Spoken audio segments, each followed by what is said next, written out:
apa kabar Indonesia Pagi? Sebelum kita melanjutkan perbincangan bersama Bapak Danang, kita akan ajak pemirsa dulu untuk melihat bagaimana lokasi terjadinya pembunuhan pasangan suami istri di wilayah Tebet, Jakarta Selatan, di mana kabarnya pelaku ini melakukan pembunuhan karena terlilit hutang, dan hutang ini digunakan untuk melakukan judi online. Kita akan bergabung bersama Leo Chandra. Selamat pagi, Leo.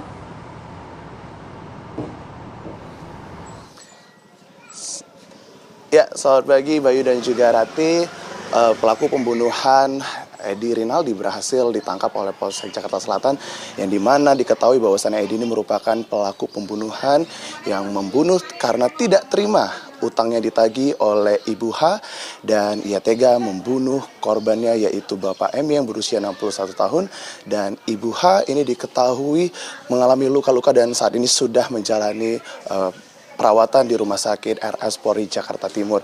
Dan untuk mengetahui bagaimana keseharian dari pelaku yaitu Edi Rinaldi ini selama di kawasan Tebet di jalan di Jalan Gang Perintis, Kebon Baru, Jakarta Selatan ini, sudah ada narasumber saya bersama saya saat ini, yaitu Sekretaris dari RT 10 RW 10 Bapak Supandi. Selamat pagi, Pak. Selamat pagi, Pak. Ya, Pak, kita mau mengetahui bagaimana keseharian pelaku Edi Rinaldi ini. Ya. Kalau keseharian beliau sih orangnya baik ya, sama warga, sama teman-teman di sini, sama kita juga, sama Pak RT juga sering bantu di kalau lagi belanja ke pasar gitu kan, dia kan kebetulan parkir pasar ya kerjaannya gitu, Pak. Dan ketika mengetahui bahwasannya akhirnya Edi Rinaldi ini tega menghabisi nyawa Bapak MY yang diketahui juga merupakan memberikan pinjaman, dan juga Edi ini juga diketahui menyewa motor yang disewakan oleh Pak MY. Seperti apa, Pak?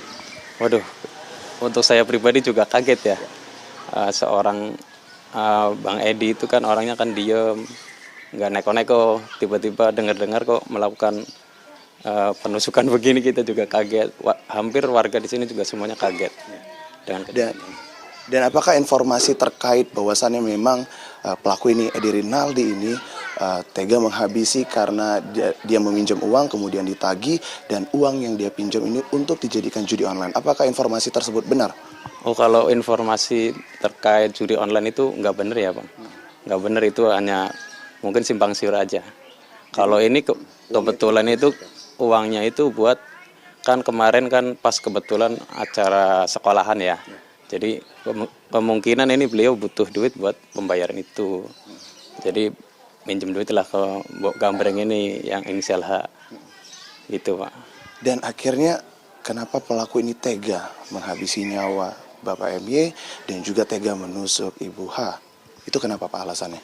Kalau untuk alasan sendiri sih saya pribadi kan kurang tahu ya, Pak. Mungkin apa ada rasa sakit hati pas ditagih apa gimana, karena menurut penjelasannya si Mbok, karena kebetulan saya kan yang nganterin ke rumah sakit, itu ya sempat nagih ke sana juga, ke tempat kerjaan, mungkin merasa sakit hati kayak si Bang Edinya, lalu punya pikiran ke situ, Pak.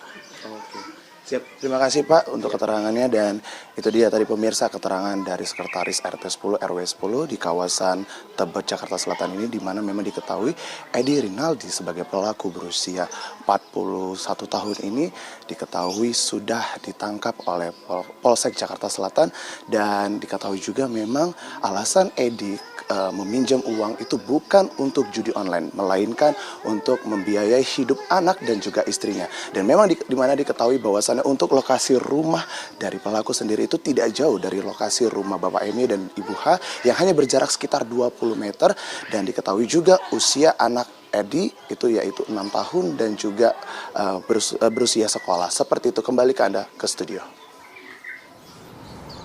Baik, terima kasih Leo Chandra atas laporannya langsung dari Tebet, Jakarta Selatan, dan selamat bertugas kembali. Oke, dikonfirmasi tadi ya sama Leo, jadi rupanya yang Tebet ini bukan karena judi online, tapi karena kebutuhan sehari-hari. Tapi itu juga tidak menyampingkan bahwa fakta soal judi online di masyarakat juga sudah sangat meresahkan. Ya, betul. Oke, kita lanjut ya ngobrol dengan Pak Danang.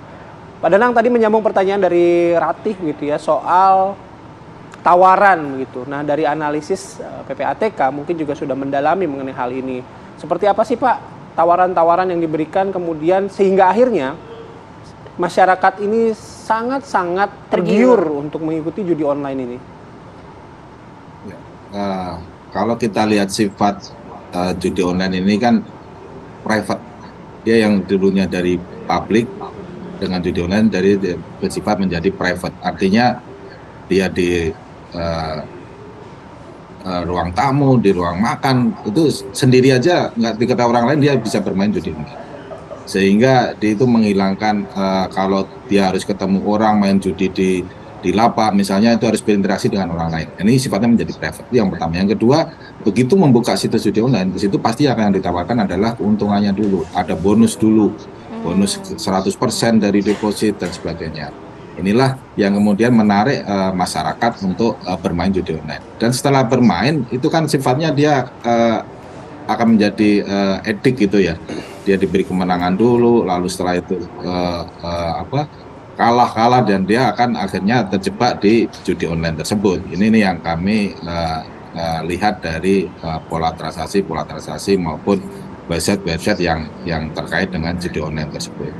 Nah, inilah yang sangat mengkhawatirkan karena yang terjebak di situ sebagian besar adalah masyarakat yang berpenghasilan rendah. Mohon saya dikoreksi ya Pak Danang kalau saya salah, tapi secara personally gitu, secara pribadi, saya melihat bahwa promosi soal judi online ini begitu masif ya, terutama di media sosial gitu, dengan beberapa akun yang menyematkan, tidak langsung ngomong Mbak ayo ikut akun ini, situs ini gitu, tapi dengan konten-konten yang lebih menarik, tapi disematkan alamat-alamat situs. Bahkan selebgram beberapa juga sudah diamankan terkait judi online ini ya. Nah, soal promosi ini Pak, analisis PPATK seperti apa Pak? Ya, kalau promosi ini kan dia sifatnya dia mendapatkan fee-based income ya, artinya dia mempromosikan suatu situs judi online. Nah, nanti siapa yang banyak mengakses di situ tentu dia akan mendapatkan fee atau bayaran yang lebih besar daripada yang mungkin menawarkan tapi yang akses sedikit gitu. Sehingga kenapa selebgram ini disasar, karena followernya kan banyak. Sehingga orang yang kemungkinan mengklik link tersebut juga akan semakin besar dengan adanya menempel di seperti iklan di selebgram dan sebagainya. Ini yang tentu disasar oleh pelaku judi online, agar semakin banyak follower akan semakin banyak masyarakat yang ingin mengklik dan ini bisa terjebak di iya. Oh, iya. Satu lagi Pak, ini saya barusan cerita sama Ratih ya. Kayak Ratih punya pengalaman juga ditawari ya Tia. Ditawari untuk mengiklan judi online. Jadi kayaknya nampaknya nih para pengiklannya juga semakin masif untuk mencari orang-orang yang bisa membantu untuk mengiklankan, membuat masyarakat tertarik untuk menjadi atau bermain judi online begitu bisa Pak. Bisa dilaporkan langsung nggak sih Pak si akun yang menawarkan gitu, katakanlah ke Ratih tadi itu Pak? Ya, ini kan nanti bisa terdeteksi dari mana misalnya Mbak Ratih ini menerima tawarannya, pasti kan nanti menerima pembayaran. Dan nanti BPAT kan mengetes nih, Mbak Ratih ini menerima pembayaran dari siapa. Nanti kami tes lagi nih ke atas ini, siapa sih yang istilahnya yang memberi beneficial owner dari yang membayar para pengiklan tersebut. Inilah sedang diteliti PPATK juga gitu Pak. Ditelusuri. Pak Danang, kalau berbicara mengenai judi online ini nampaknya dari hulu ke hilir ya Pak ya, yang harus diberantas begitu ya Pak. Dari Kominfo sudah memberantas kurang lebih 161.000 kalau tidak salah situs judi online, tapi timbul lagi. Dan dari PPATK tadi dikatakan challenge-nya juga untuk men-tracing dari perbankan sendiri transaksi janggal yang ternyata itu adalah judi online. Sejauh ini apakah sudah ada solusi atau langkah yang akan diambil nantinya benar-benar dapat kita lakukan untuk memberantas judi online di Indonesia, Pak? Ya, sebenarnya yang paling utama adalah awareness masyarakat bahwa tidak ada satupun yang menguntungkan dari aktivitas judi online ini. Jadi ini harus dari benar masyarakat, karena memang mereka yang disasar gitu ya. Sehingga katakanlah Kominfo men-take down setiap hari. Namun katakanlah tidak bisa beriklan di Indonesia pun, mereka bisa beriklan di situs yang ada di luar negeri.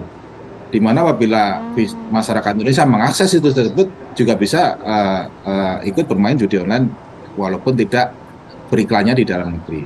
Sehingga memang kesadaran masyarakatlah yang utama bahwa tidak ada satupun keuntungan dari bermain judi online ini. Itu yang pertama. Yang kedua tentu saja kita perlu berkolaborasi dengan negara-negara lain bagaimana mengatasi judi online ini. Karena memang seperti kemarin terjadi di Singapura, operasi besar-besaran terkait TPPU yang mencapai hampir 10 triliun, itu salah satunya adalah uang hasil judi online. Ya. Jadi ini memang perlu kesadaran negara-negara di sekitar Indonesia bagaimana mengatasi judi online ini. Seperti kami deteksi, ini mereka itu ada pembayaran ke negara Isle of Man misalnya atau negara Filipina ini terkait dengan lisensinya. Jadi mereka itu cuma membeli lisensi judi online lalu dipakai bahasa Indonesia sehingga masyarakat bisa bermain. Nah, uang-uang yang terkumpul ini juga dilarikan ke luar negeri, dicuci di luar negeri.